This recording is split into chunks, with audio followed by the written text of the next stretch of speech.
Greetings. This is WLNZ 89.7 here in Lansing, Michigan. This is Lansing Online News Radio. That's a mouthful. I am Bonnie Buckaroo, co-publisher of Lansing Online News, soon to be joined with my co-publisher, Bill Castanier. Good to see you tonight, Bill. Yes, and it went off without a hitch tonight. Yes, in fact, if anything, we were a few seconds early, which is not all bad. Went wonderful.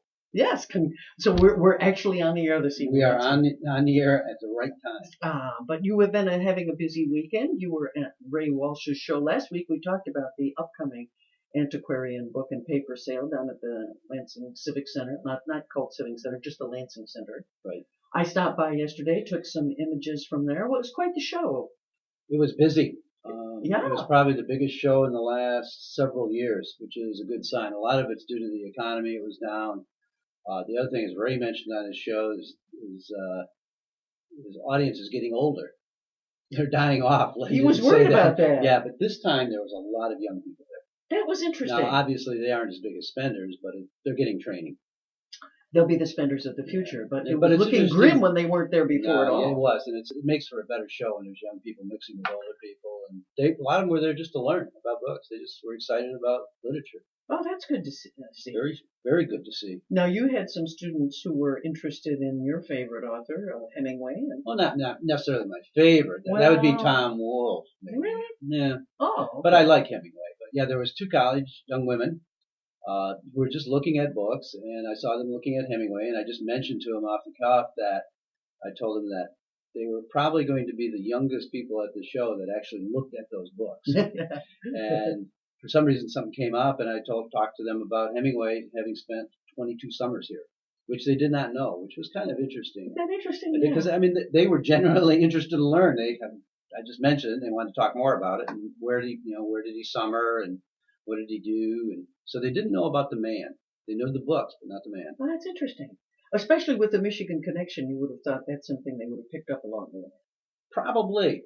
I would have thought so. Yeah. But, I think there's a lot of people who do not know about the authors. They know the books, but not the authors. They don't know where they live. Like Carl Sandburg. Very few people know he lived in Michigan for 18 years. Yeah. And he wrote his Pulitzer Prize winning book on Lincoln.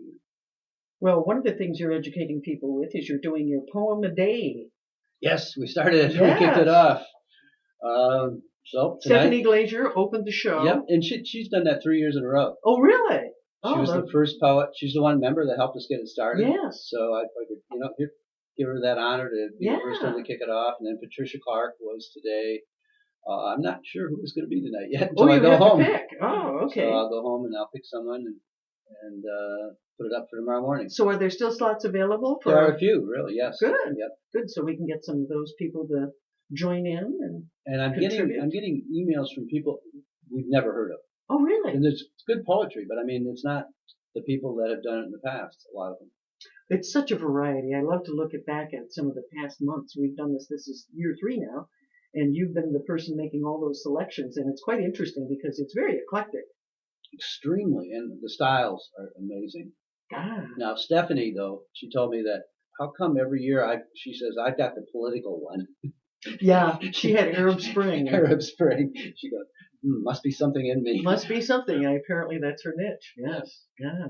I'm going to be interested to see what comes up for the rest of the month. And it's interesting because it's always a challenge to find the right image.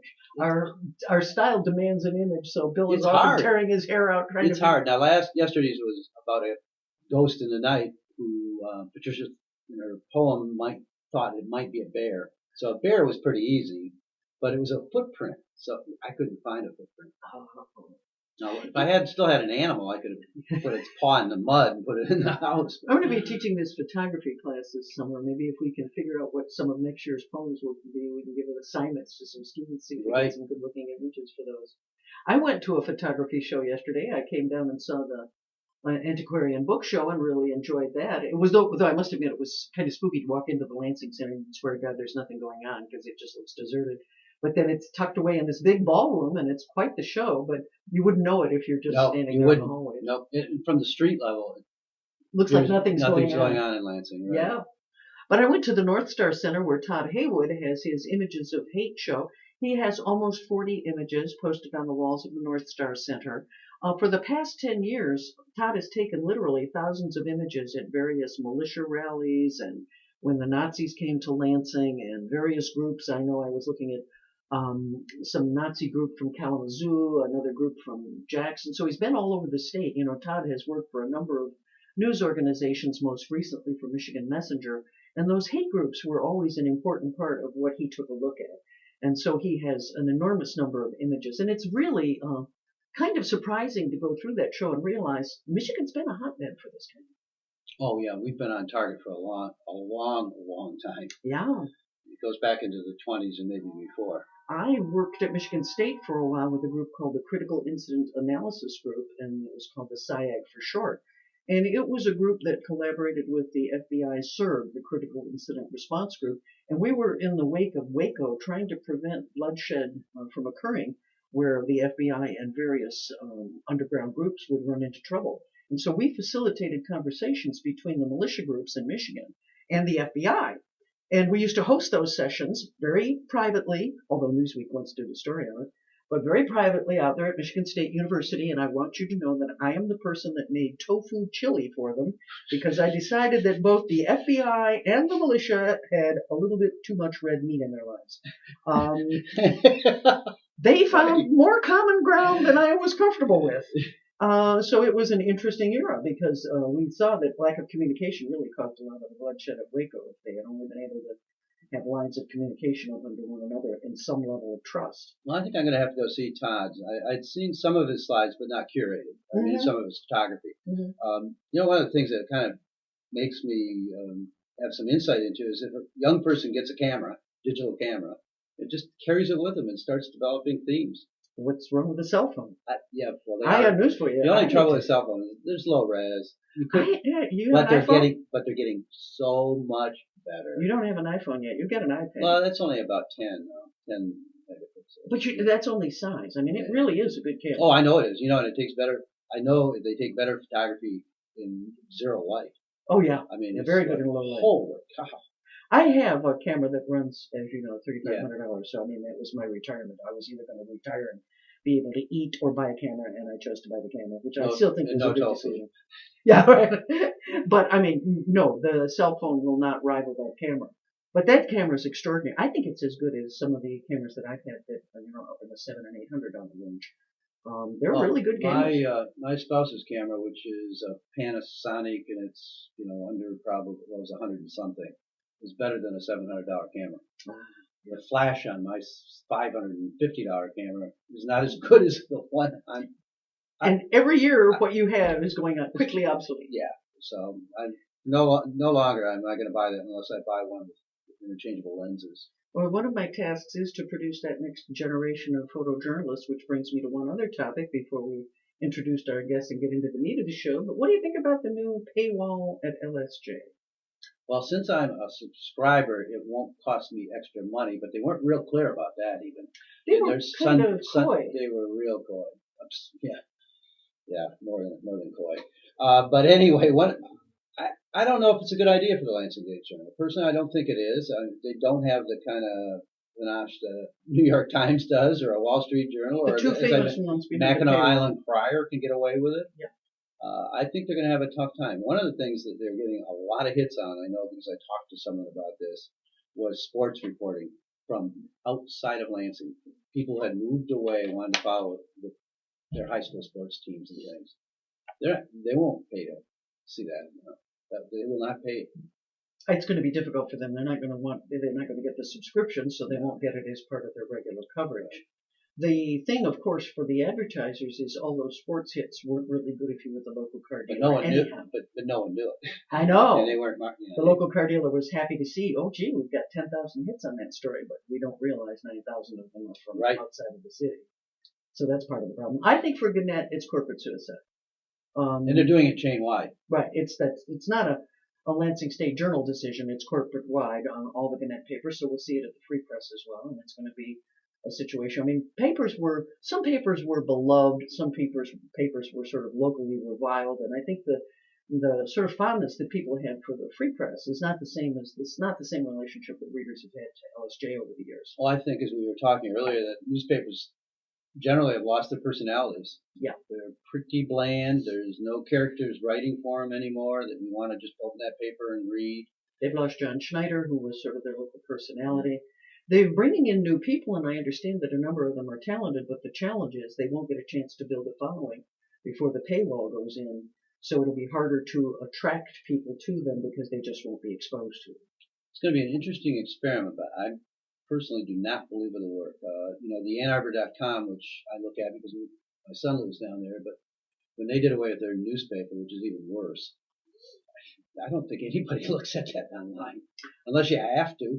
Well, there's too much competition as well. I mean, we have Lansing City Pulse in this town, Lansing Online News. We don't try to cover breaking news, but we offer information that some people are interested in. Plus the broadcast outlets, TV and radio. Lansing Capital Gains. Yeah, great websites. And they're going to pour more and more into them. First thing you'd do if you read this is like, oh, goody. Yeah. I mean, if you're working at WJIM or one of the stations, you're going to go, this is great news for us. And the other piece of good news is for MLive, the new MLive Media Group, which never had a print paper in Lansing, but they beefed up their local Lansing reporting. I was just checking the figures tonight. We have Angela Whitrock, Facebooking and tweeting from City Council, explaining what's going on with the budget. They do a very good job. They're really tapped into social media. And they were smart enough to get a head start. Yeah. They saw it coming. Yeah. So they're ahead of the game. Well, it's interesting to see what's happening in the news. I know one person. We're going to introduce our first guest here, Glenn Stutzky from Michigan State University School of Social Work. He's been getting a workout on the social media pages announcing his new class. Coming soon to a school near you, MSU School of Social Work, Surviving the Coming Zombie Apocalypse. Glad to be here, Bonnie. I love that. You must be glad because if the zombie apocalypse is coming, we're lucky we'll survive, right? Yeah. Is this our version of Doomsday Preppers? Well, it's very interesting. The very core of this course has to do with catastrophes and how people behave during those, how they organize, leadership, what they prioritize and everything like that. We're using the zombie angle and the kind of the theme, to get some interest. But I had no idea of the interest it was going to generate. Really? Well, for instance, tomorrow there is an Austrian reporter driving up from Detroit. I'm sure he's in Detroit for another reason. He contacted me. He wants to come up. I don't know how to pronounce it, but he is with their equivalent of our Newsweek magazine. Wants to do a photograph, wants to do a story. There has been international attention to this, which has just totally surprised me. It's amazing what grabs the news, but it's an interesting story, too. It's the hook. Well, what's interesting, I do another site called Surviving Tough Times, and I've been working on a book on this issue. And so Doomsday Preppers is sort of my secret passion. I watch that on the National Geographic channel. People have a sense of gloom and doom. It's not just the Mayan 2012 calendar. It's peak oil. It's climate change. It's economic collapse. It's transition town communities that we're seeing in England. Rob Hopkins trying to tell us about the changed world we're going to have to live in. What are you? Does this class help us understand what's coming, not just what happened?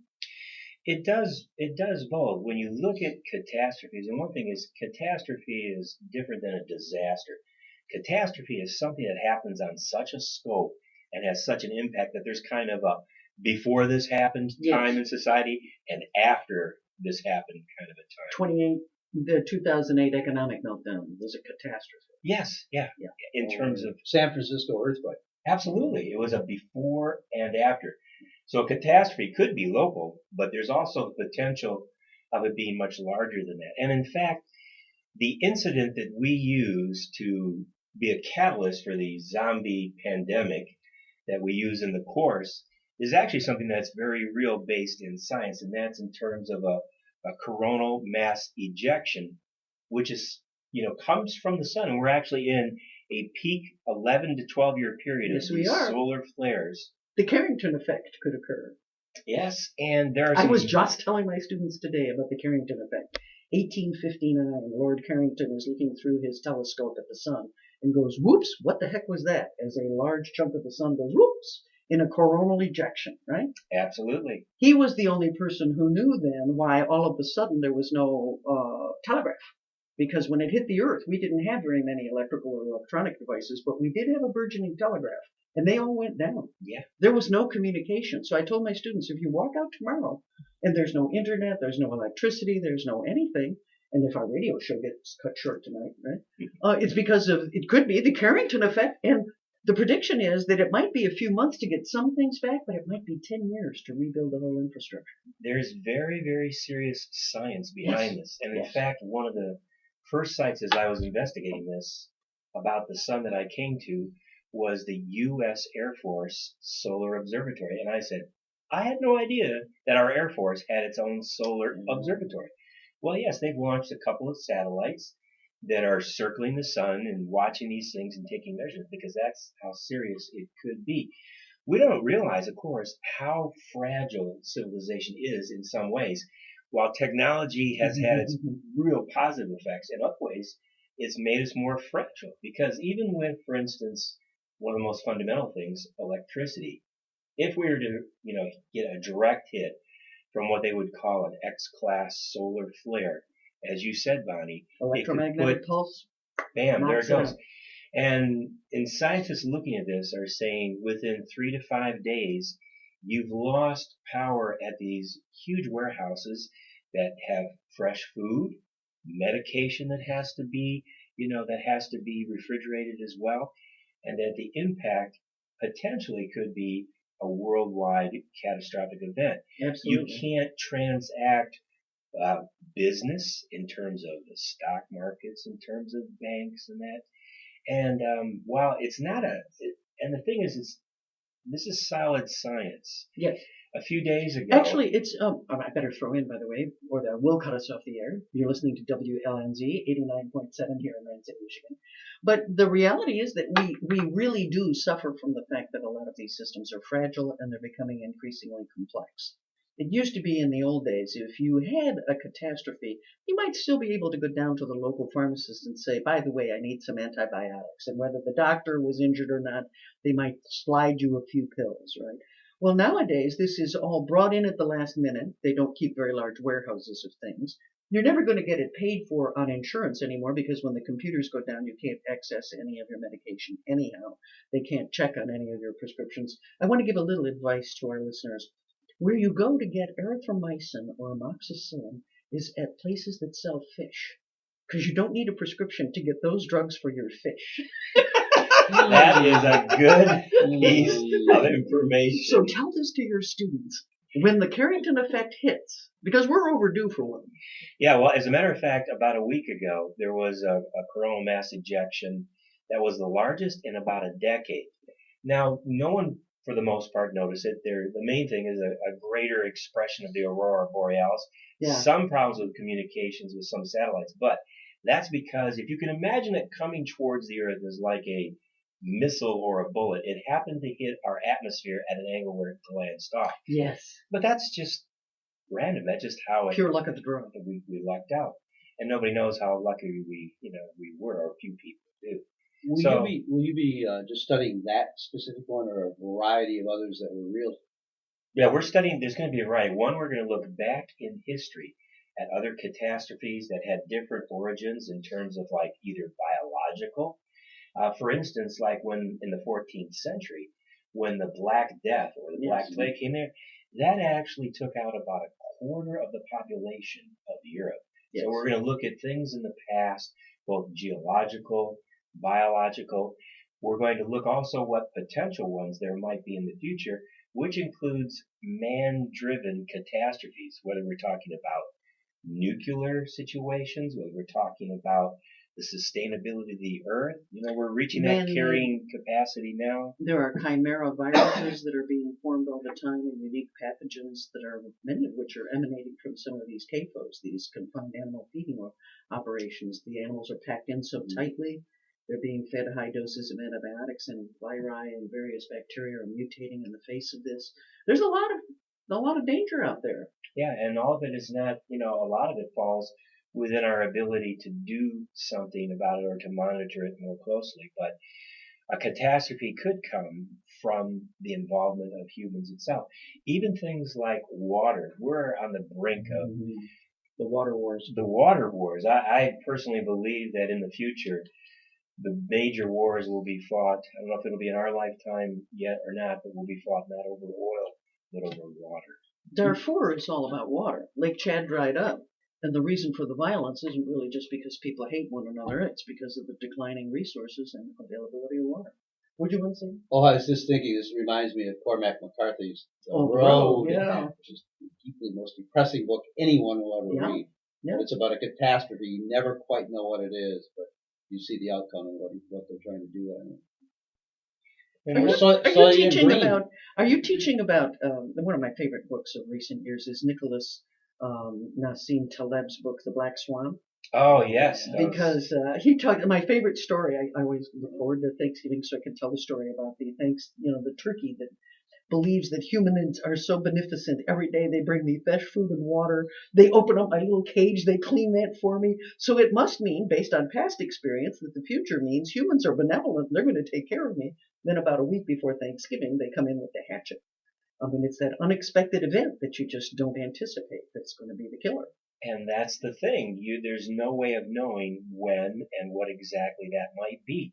And sometimes a catastrophe can even begin and we're not even aware of it. I'm reading this book about the Comanche Wars. And the catastrophe that happened with the Comanche Nation happened over a couple of decades. And when it first began, they didn't realize that they were at the beginning of the end of their nature, of their nation. And so it's not always an immediate big thing like a meteorite or a CME, a coronal mass ejection. But even how we manage our water, how we manage our food, we may already be in the early stages of a catastrophic event and not aware of it. I was reading this one article, I don't remember the author of it, but it was an anthropologist looking back at one of the ancient civilizations, that they thought that there was a sudden loss of water availability, but as he found some evidence suggesting that it happened over about a 4-decade period. Right. And it was small and incremental, but it just continued to build. So it's not always a cataclysmic event. So how we care for the earth is very important. I have the unfortunate capacity. We're very good at pattern recognition, but we're not very good at anticipating and preventing. We wait for the crisis to hit.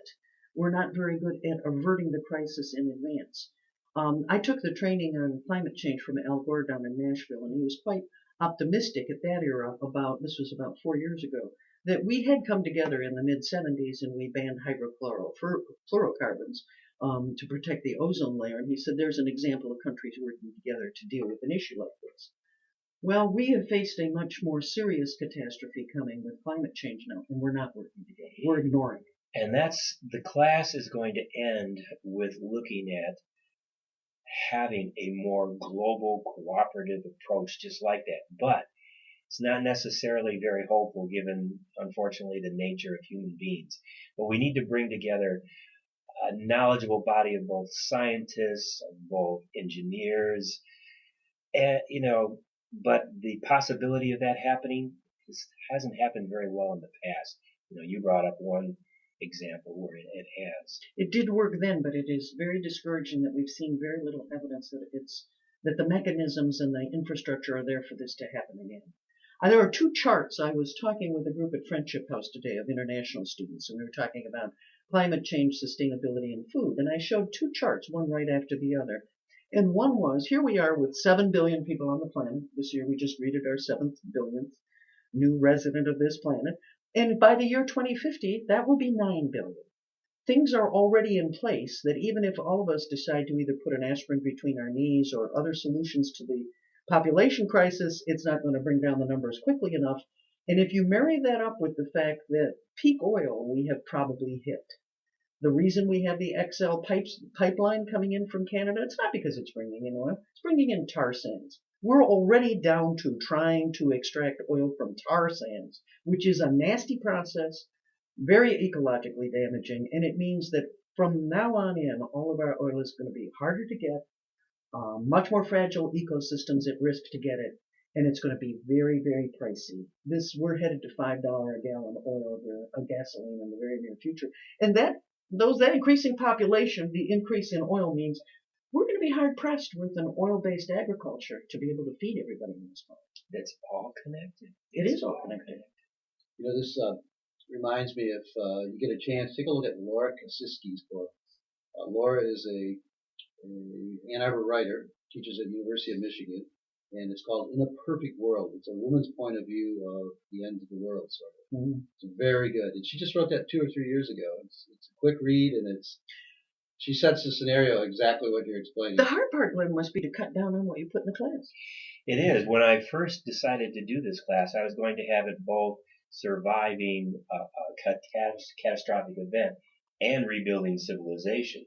But there's so much science. We're drawing from not just social work, but anthropology, psychology, geology, agriculture. I mean, there's so much that's in it. So I'm looking at doing a second class in the future about how do we rebuild as a civilization. One of the things I'm wondering, I mean, these classes can be depressing for students.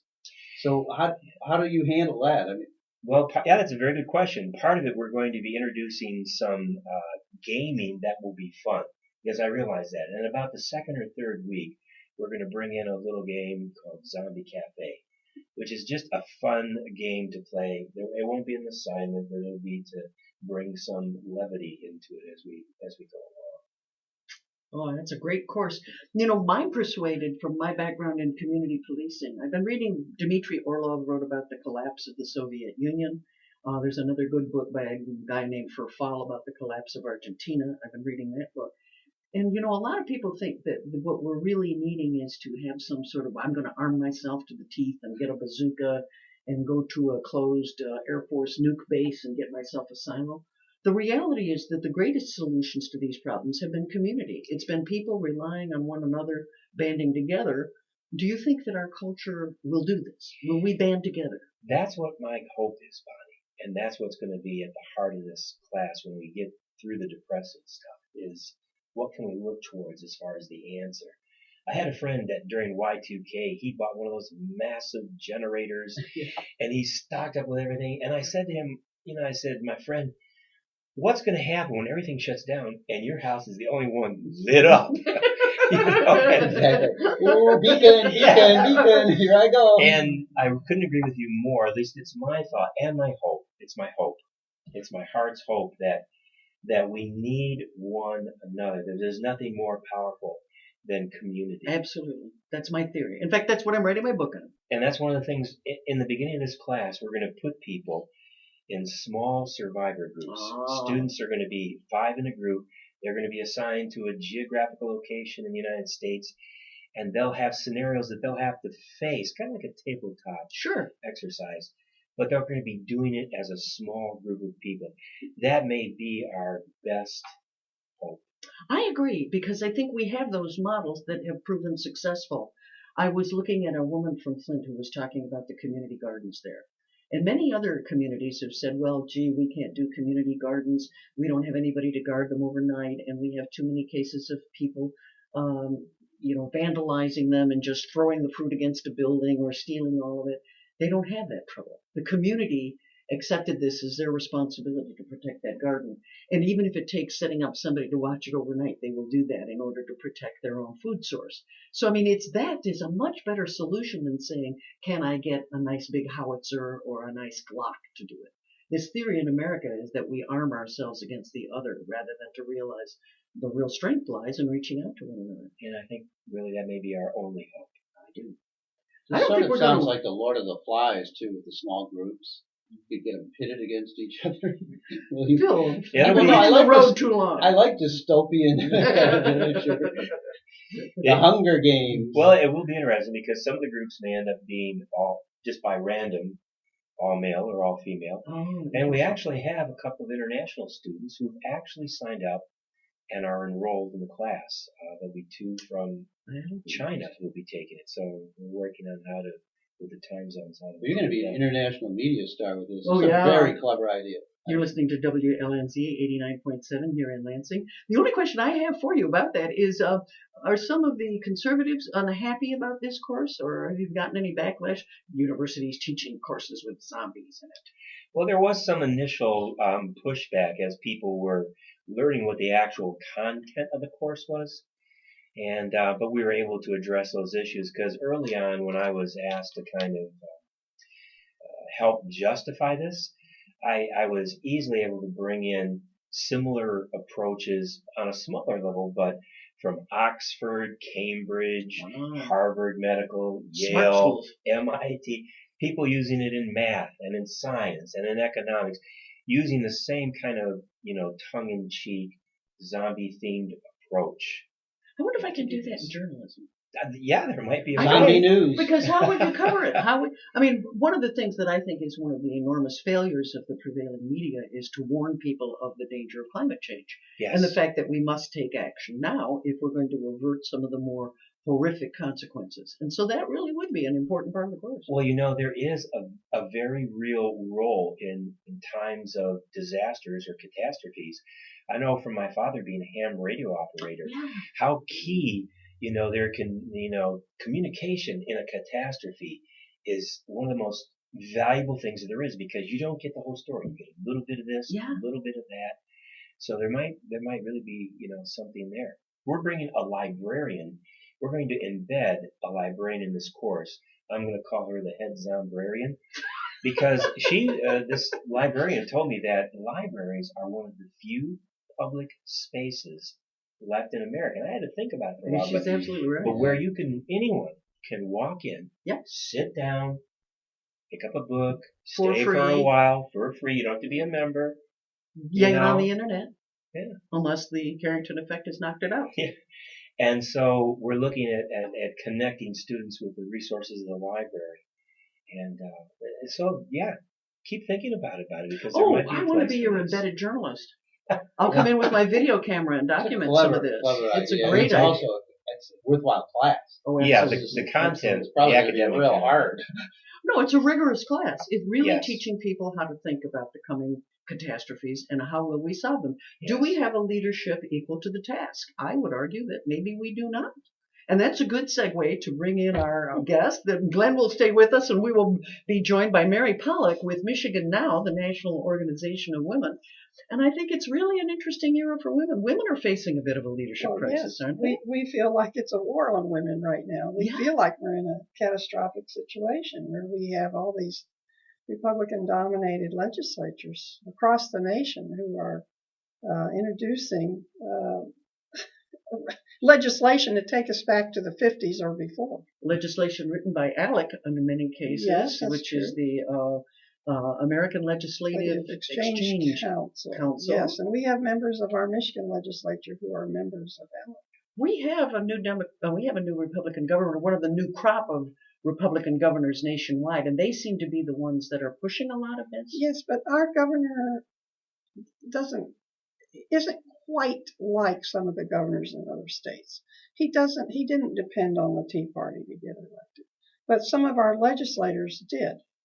And so they're the ones, especially in the House, the Michigan House of Representatives, that are pushing this kind of stuff. So I think that we feel like it's an emergency. The question is, though, with our new governor, will he have the courage to veto all of these? No. Yeah, he'll acquiesce to all he says, so he's just as bad. He says it's not on my agenda.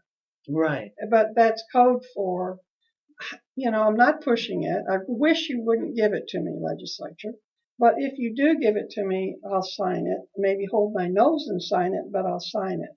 He would rather they concentrated on the stuff he knows about, which is the tax structure and business development and, that kind of economic development. That's his area of expertise, but we're still going to get these things rammed through. The social conservatives want to orchestrate women's lives and what they do. And I guess what really bothers me about it is not that adding insult to injury is that they often couch it that they're being so paternalistically beneficial to women.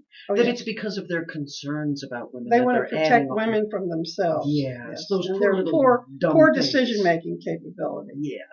We're just a little dim. Yeah. So dim to understand what our futures might hold for us if we didn't use birth control and so forth. So they want to, there's just all kinds of stuff. I'm following over 200 bills. And there's like 40 anti-choice bills or harassing abortion clinic type bills. Putting regulations that make it almost impossible for them to be able to they passed recently in the House these 5 bills that aim to get at what they call coercion to abort. Coercion to abort it could include like domestic violence or threats or that kind of thing. Well, there are already laws that make doctors screen patients for domestic violence. Yes. If you go in for an annual exam, you're asked Yes. about domestic Every violence time. in your household. Yep. So there are already laws about this. We didn't need these, but they want to do everything they can to kind of harass women and make it more difficult for providers to have to ask more questions and and then they're going to be asked who is threatening you. Yes. Is it the boyfriend, the mother and father, the parents of the woman coming in? Is it the boyfriend? Who is it? And then you get into potential criminal liability there too. So it's like the abortion providers already do screening for this because they want the person to know what they're doing and have a good handle on what the procedure is about. There are options and what those options are. I'd like to inform our listeners that I wrote an article about a lot of this for Lansing Online News and included a link to a story of a woman in Texas, published by the Texas Observer. And she was one of those women who was now forced to undergo one of the ultrasounds. She discovered when her fetus was about 8 weeks old that it was severely damaged, and not only would it be almost impossible for the fetus to survive till a year old, but it would do so in excruciating pain. So she felt the only humanistic thing that she could do would be to terminate the pregnancy. And there is an account, a first-person account of her sobbing as a nurse turns up the radio because the doctor has to read her a script as he does this ultrasound and describe the fetus. And it's so painful to her and she's sobbing that the nurse can't stand it anymore and turns up the radio so that you can't hear the doctor. And the doctor is in tears. I mean, this is what's happening to real people. We think of this as some sort of theoretical thing. This is happening in the lives of real people. A lot of these kinds of pregnancies are wanted pregnancies. Yes. These women do not want to abort these pregnancies. And the pain involved in having to look at it and hear the Doppler, they want to require Doppler techniques be used, not just ultrasound, but Doppler to pick up the sound of the heartbeat. And they want to do everything they can to make that woman feel bad about the abortion and therefore not choose to abort, even when you have these fetal anomalies and other problems that threaten the health of the mother. So it's really kind of cruel, and it's based on religious beliefs about when life begins. Yes. About which we could have philosophical discussions, but when they invade public policy, that affects everyone.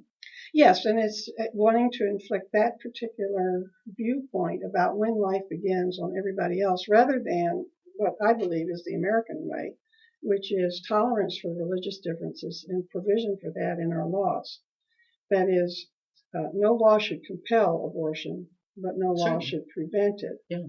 They can regulate it to make it safe, but no law to prevent it. It's a private matter, and so those who don't want one don't have to have it. I remember the old bumper stickers. Yeah. You don't want an abortion, don't have one. Right. And, we used to force some people to have abortions. Yes. And we have a bad history in that. Yes, especially mentally retarded. Yes. And forced sterilization. Yes. And so that's not good. But Mary, those battles though have been going on ever since Roe v. Wade. Many people felt that if we had only held off a while, that the states would have reached critical mass and we would have had that go into effect without the need of the Supreme Court stepping in. That somehow they touched off this backlash. But I've been dazzled in this election cycle to even hear contraception called into question. Oh yes, That's one of the things that when I testify over in the legislature about these various bills. You will have people who will come and testify about birth control, that abortion is the end result of premarital sex, and therefore that's part of their thinking about wanting to ban contraception and abortions. Both they're the same thing in their viewpoint. Right. That encourages premarital sex and the more or less the catastrophe, if you will, of our American society coming apart at the seams. Because we don't have, virgins until marriage, and all this immoral activity going on. So contraception is very much tied. And here at 98%, according to the Guttmacher Institute, 98% of women, including like 97% of Catholic women, use birth control at some time in their lives. That's right. And 1 out of 3 women, according to the Guttmacher Institute, will have an abortion at some time in their lives. And so it's a common experience for women. And the only way to cut down on abortion then is to make it an easy access to contraception. Well, yeah, so there's and, this terrible irony going on. Last week, there was a resolution that a group of us wrote about birth control, support birth control. Now, a resolution usually flies through the House or the Senate on a voice vote, no problem. It doesn't have any real impact. It's just no, an expression. It says it urges, everybody to learn about this, or this is a happy day of, or this state and that. pickle day. Or it urges the Congress to pass something, that kind of thing. And no, that resolution was sent to committee, which means it'll die. And it was just about birth control. It was not about abortion.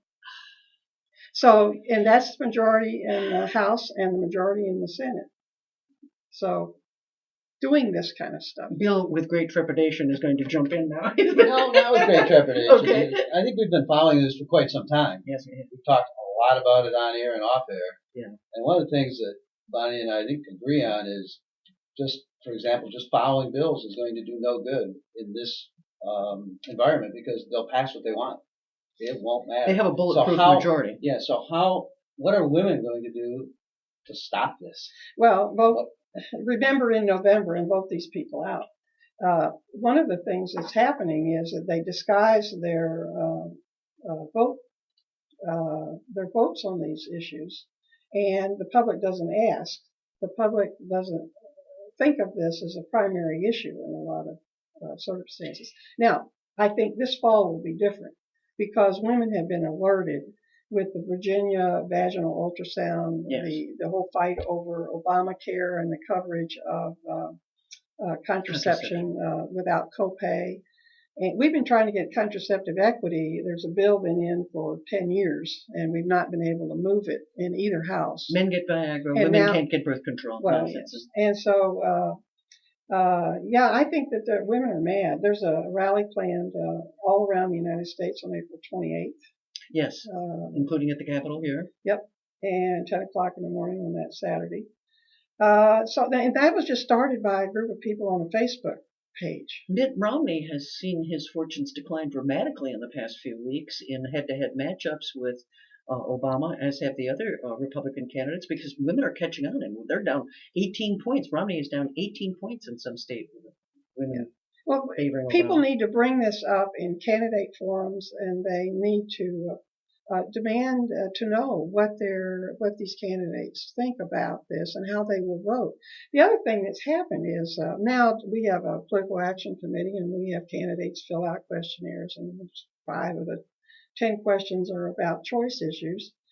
And we had one candidate recently who just got elected. He said he was pro-choice and everything. Well, the first vote he had during the first week, out of the 5 bills, he voted yes on 3 of them and no on 2 of them. I mean, he banned and, immediately when he got in. Yeah, Democrat. So and the Democrats are not good on this issue. If you read their national platform, it's not real pro-choice. It's kind of wishy-washy. And the Republicans are out there. They want a human life amendment. Right. So right. They're very extreme. But they're only about 40% of the Democrats elected are pro-choice. That's devastating. I know. When you quiz the public, you get a different picture. It depends on how you ask the question. But most people the majority of the people, no matter how you kind of slice and dice it, they're for abortion availability with some restrictions. Mm-hmm. If you put the restrictions in there, they're for it. Right, some notifications, that sort of thing, that kind of stuff. And it's certainly to save the life of the mother. Yeah. Certainly rape and incest exceptions. Mm-hmm. Certainly severe health problems. But our legislature is not for protecting women's health or future fertility, because we've tested that on trying to get amendments to various bills. So it has to be in the political process, and people have to raise this issue with candidates and ask them point blank. And tell them you're going to hold them accountable if they vote the other way. Absolutely, absolutely. You're listening to WLNZ 89.7 here in Lansing, Michigan. Mary, one thing I'd like to talk to you about is that exactly what's happening with this. There was the first wave feminists, the suffragettes, who got us the vote. Then there were the second wave feminists, the Betty Friedan's and the Gloria Steinems, who helped in the Equal Rights Amendment to the Constitution came in. We didn't get our ERA, but we came in under the civil rights legislation that improved our position. But then we've had what's been called third wave feminists. And I just ran into this recently where a lot of young women that I run into really want to believe all these battles are over. Oh, yes, it's done and everything's just fine. It's bad form to bring what is all this negativity? Why the negativity? And I'm thinking to myself, have you noticed that the numbers of women in Congress is declining? And the number of women CEOs is not keeping pace? And you're really not paying attention to the fact that, yes, there was an era when women did not want to be single-issue voters. It wasn't just whether a candidate was pro-choice. They wanted to see other things that went along with it. But I think we almost have to get back to considering women's issues. A lot of young women have not faced a workplace yet, and they don't know the statistics about themselves. Yes. For instance, college graduates, same degrees, same marital status, same number of children, same status of their where their degrees came from. 14 different factors. You control for those. Their starting salaries are 5% less than males, comparators. All right, and you go out 10 years, and of course that spread gets worse. Yeah, it gets worse. And so the most recent statistics on this is 77 cents on the dollar. That's the average. Wow. Across the United States. Still. Yeah, and that's young and older women, working women, 77 cents on the dollar. The what we call Equal Pay Day will be Tuesday, April 17th, noon rally at the Capitol, the Rotunda. Everyone is welcome to attend. We have 4 bills in each house. Want to amend the Elliott Larson Civil Rights Act to allow a cause of action or a complaint to be filed for sex-based and race-based wage discrimination. There's a new bill in this that we've never run before. It's called the Wage Transparency Act, and the Wage Transparency Act would allow an employee to ask their employer, how much are other people making who are doing my same work? We have an open wage state, so you can ask your employer without fear of retaliation, or you can tell your wages to someone who inquires. Yes, you can. Not all states. Now, not all employers understand this in Michigan. They certainly don't. We got that passed in '82 when we were in the first wave of the pay equity movement. And this second bill will say that now you could ask your employer, and they have, I think, 60 days to give you the information. They can cross out the names of the people, who are the comparators.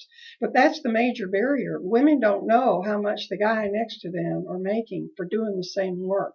When Dorothy Parker worked at the New Yorker years ago, the editor told everyone that they could not reveal their salaries to one another. So they all showed up the next day wearing a sign around their neck that was the amount of their salary.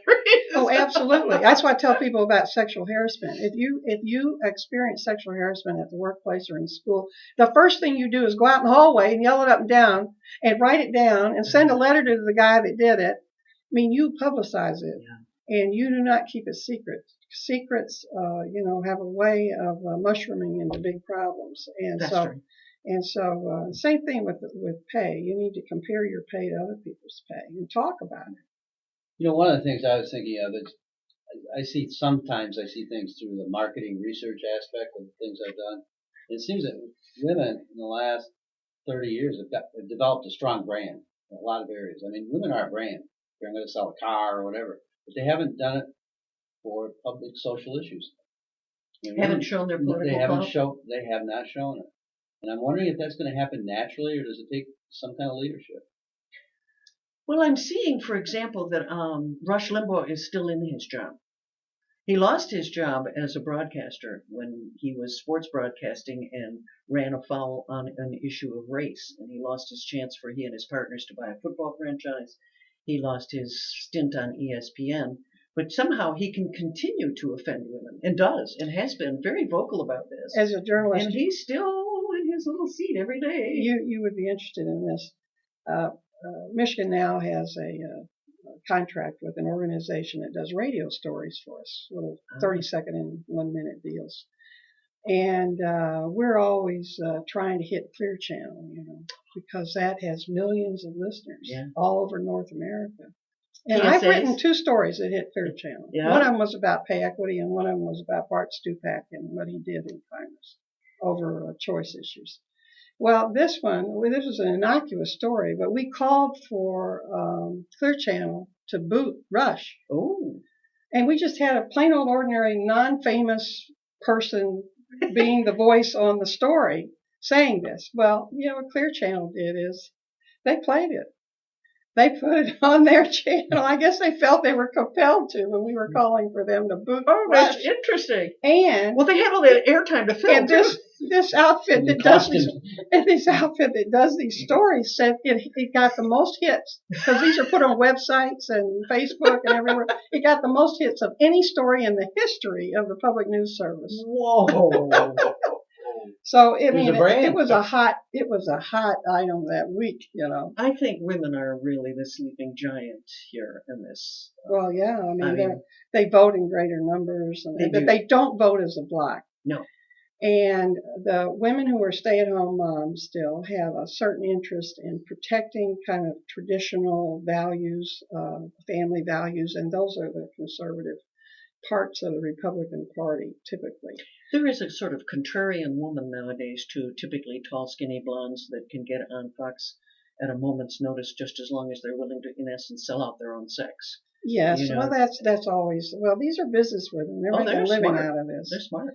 And and then the women who are working, raising kids, trying to deal with their personal life, they're disconnected to a lot of news and organizations. Right. They're just trying to survive. Yeah. And then when they hit about 50 or so, they kind of say, well, now I have some breathing room and maybe I can think about and volunteer and do some other things and get connected. So most, I think, women are experiencing workplace issues like pay equity. Yeah. If you do polling on pay equity, it comes up as the #1 issue for women.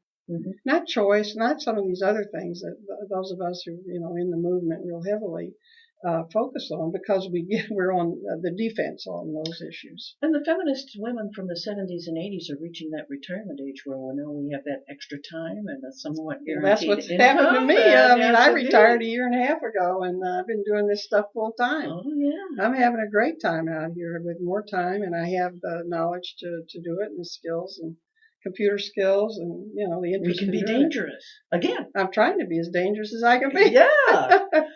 Glenn, as you teach social work. You're in the School of Social Work. We're seeing the social safety net for women.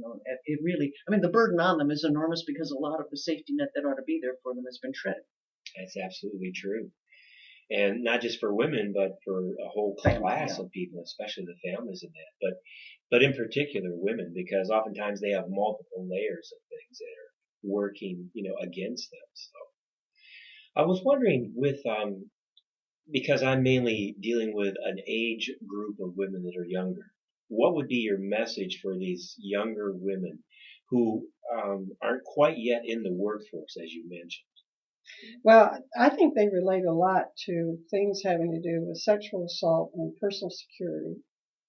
I think they relate to finding jobs, getting their skills together, and learning what they can about what it's going to be like. I think college kids are very much interested in what it's going to be like out there in the workplace, what they're facing. I need the skills to deal with this, and so I think they're interested in that. I think they're interested. The contraception thing has grabbed young women.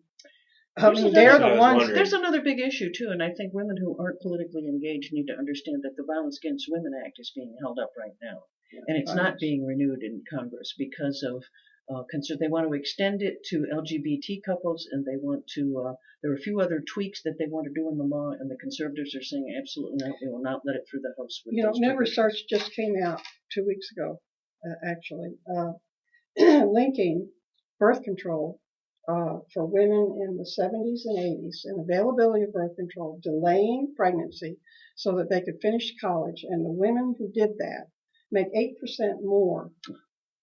That's what they traced this. Wow. The women who use birth control delayed child rearing until they could finish their education. Now, see, my father always told me that. I don't care if you party down, just do that. Get your education done. Yeah. Yeah. And so, I heard that message pretty clear, and that's what I did. I mean, I partied down and had a great time, and got lots of education. I got 3 degrees, and Wow.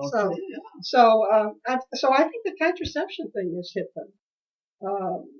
If they can't get access to birth control, for instance, I think if you ask some of these legislators, they would say no access to birth control unless it's medically necessary.